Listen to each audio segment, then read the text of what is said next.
Voltamos com a nossa conversa com o escritor Pedro Paiva. Bom, Pedro, agora vamos falar um pouco sobre suas publicações, né? A gente falou no primeiro bloco um pouco sobre o início da sua trajetória com a literatura. Você publicou até agora os livros que a gente está vendo aqui. O primeiro que você escreveu foi esse daqui, Exatamente. que é o Letícia do Mave. Uhum. Mas o primeiro publicado foi esse outro aqui, Meus Virados Caminham com... Meus Pés Virados Caminham com Dificuldade. Por que você escreveu esse primeiro, mas publicou o outro? Conta a história primeiro. Vamos começar primeiro do Meus Pés Virados. Meus Pés Virados, chegou para mim um livro chamado Contos Clássicos de Vampiro. Aí eu lendo esse livro, eu imaginei, não existe na literatura brasileira, pelo menos eu não vi algo assim falando do nosso folclore como algo mais sério, assim, entendeu? Algo criando suspense, histórias mais fortes, porque parece que o folclore é muito infantilizado. Acho que muito pelo Monteiro Lobato, né? O Monteiro Lobato não está errado, ele fez um trabalho segundo o folclore, onde era infantil. Mas as pessoas parecem que não trabalham folclore de uma forma mais adulta.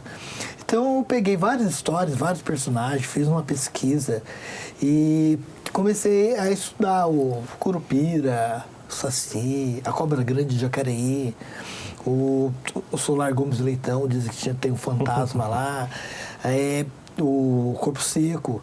E comecei a criar histórias mais adultas para esses personagens do folclore. E porque, tipo assim, o Saci não é bonzinho, né?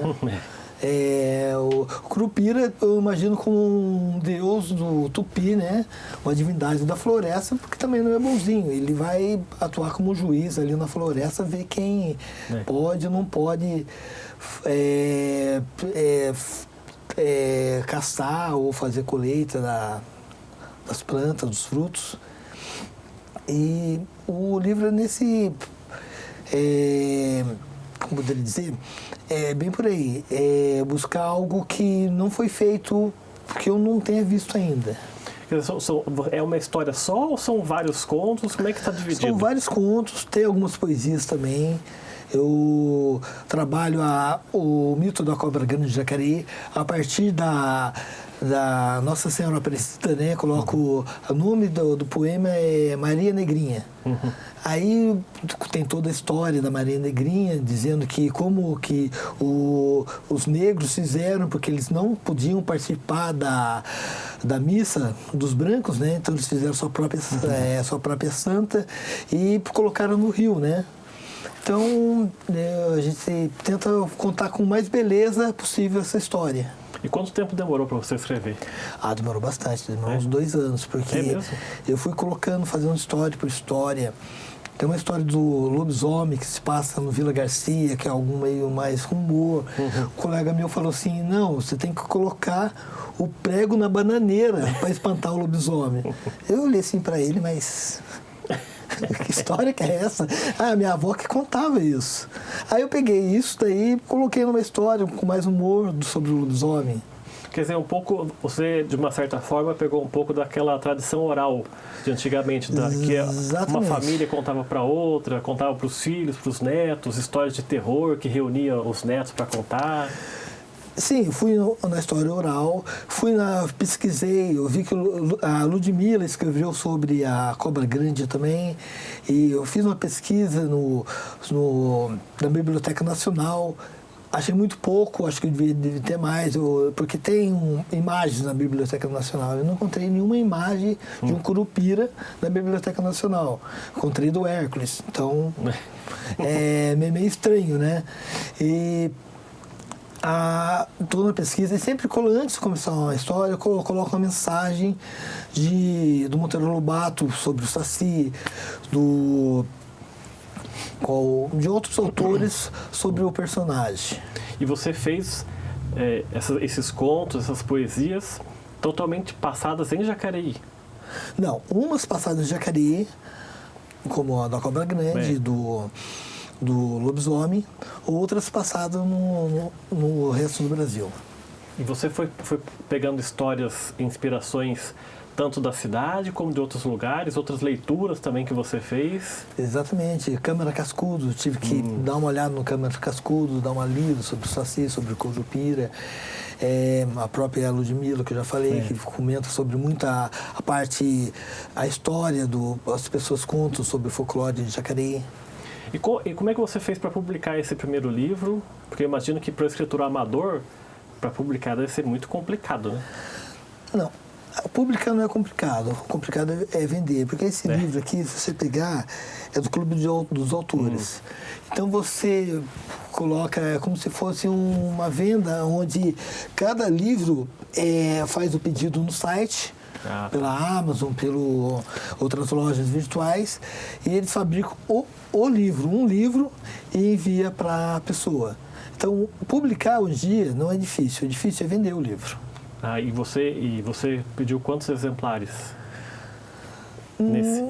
Quando eu pedi, eu comprei 10 exemplares, porque eu tenho um desconto para comprar o livro. Eu tiro o valor do autor, né? Eu ganho um X sobre cada venda. E eu comprei 10 exemplares e comecei a divulgar o livro. E o outro, Letícia Nomave, como é que partiu a ideia desse conteúdo aí? Letícia Nomave é muito interessante. Letícia é o nome da sua filha, né? Letícia é o nome da minha filha. Aí como eu frequentava o museu de Jacareí, e ali tinha uma exposição, o Navio Negreiro. Então, todo sábado eu estava no museu. Então, eu comecei a, todo sábado, olhar aquela exposição. Eu vi que ali tinha uma história. Tinha uma história, porque você vai olhando parte por parte, você começa a enxergar, não, isso, acontecer aquilo. Aí eu peguei um dia, anotei parte por parte do que tinha em cada estande do museu. E cheguei em casa e comecei a escrever. Aí eu pensei, o que eu preciso? Eu preciso criar uma história onde se dê uma lição. Então tem uma menininha, né, muito esperta, mas ela comete um ato preconceituoso, né? Ela desfaz da empregada que é negra. E a avó, em vez de dar uma surra ou chamar atenção, leva para conhecer essa exposição no museu. E a história se passa por aí. Ela vai tendo lições a cada sala que ela passa pelo museu. E esse quanto tempo demorou para você escrever? Eu escrevi umas 2 semanas, eu acho. Nossa, e 2 anos e outro 2 semanas. 2 semanas, porque a história estava pronta já. E o curioso desse livro, que você falou que aborda questões do racismo e tal, recebeu elogios do Paulo Lins, né, que escreveu Cidade de Deus, e do Menalton Braff também, né, que é ganhador do Jabuti, né? Exatamente. Como é que o livro chegou até eles? Eu tive a seguinte ideia, porque muita gente pegou... Esse livro aqui saiu pela Lei Aldir Blanc, né?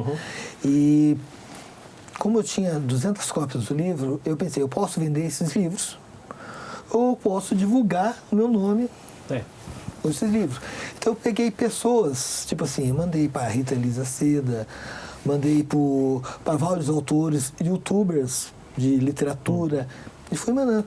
Aí eu vi ali, nossa, eu tenho o Menalton Braff no meu Facebook ali. Conversei com ele, coisa e tal.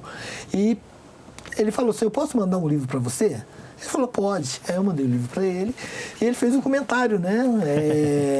É interessante essa lição antirracista, né? É Letícia e Alegria até no nome. E eu consegui esse elogio dele. O Paulo Lins foi do mesmo jeito. Eu, conversando com o Paulo Lins, né?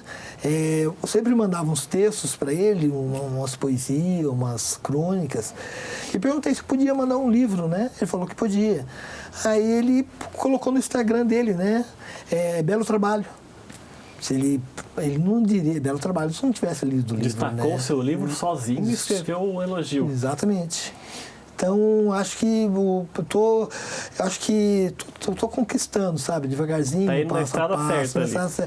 Porque eu podia ter vendido tudo no Jacareí e ganhado um dinheiro, mas eu acho que a divulgação do nome, do livro, principalmente do livro, é muito importante. E depois desses elogios do Paulo Lins e do Menalton Braff, teve mais repercussão sobre o seu livro, da Letícia e do outro também? As pessoas conversaram com você para querer saber? Teve um tradutor que mora no Pará, só que ele é holandês. Eu também mandei o livro para ele e ele disse que o neto dele não se separa do livro durante um tempo. Ficou lendo, leu. E você tem mais publicações? Você já tem prontos algumas outras ideias para publicar? Eu tenho alguns livros prontos, né? Tem esse Príncipe Alexander, que é uma obra bem infantil, né? Uma história bem diferente que se passa lá na Europa Oriental, na Idade Média. É como uma história de reis, rainhas, príncipes. E eu pretendo fazer a adaptação pronta já da Branca de Neve. Só que em vez de ser Branca de Neve, o nome do livro é Pretinha. Porque o pai da menina se chama Jorge Preto, né? E o nome dela é o sobrenome Preto. Então ela se tornou o nome, todo mundo chamava de Pretinha. Mas você vai fazer correlação com a história da Branca de Neve? Sim, tipo assim, em vez de se passar na Europa, se passa numa favela, né? Em vez de ter 7 anões, tem 7 meninos de rua, 5 meninos de rua, né? E a madrasta seria a vilã da história. E esse livro está pronto também? Está pronto, mas não está publicado, né? A gente está... mandei para algumas editoras, né? Estou esperando para ver se... É difícil, né? Porque hoje em dia o papel é caro, editoras só querem aquilo que vai dar certo.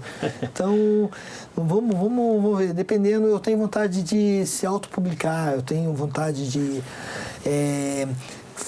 conseguir uma cooperativa de autores aqui em Jacareí. É uma ideia minha, por enquanto, só, né? E se autopublicar. Porque, como você falou, publicar hoje em dia não é difícil, porque, né, tem o Clube dos Autores que você falou. Exatamente. Mas para poder alastrar um pouco a ideia, né? Para poder um ficar conhecido, vários grupos ficarem conhecidos, não é isso? Eu imagino que seja isso. Né? Exatamente, porque eu tô com vários grupos. Eu tô pré-acadêmico, né? Eu tenho um grupo chamado Litera também, né?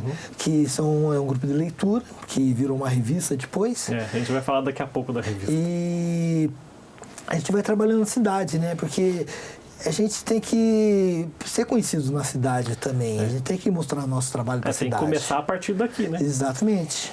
Tá certo. Vamos fazer então mais uma pausa na nossa conversa. O Gente Destaque vai para o intervalo e volta já.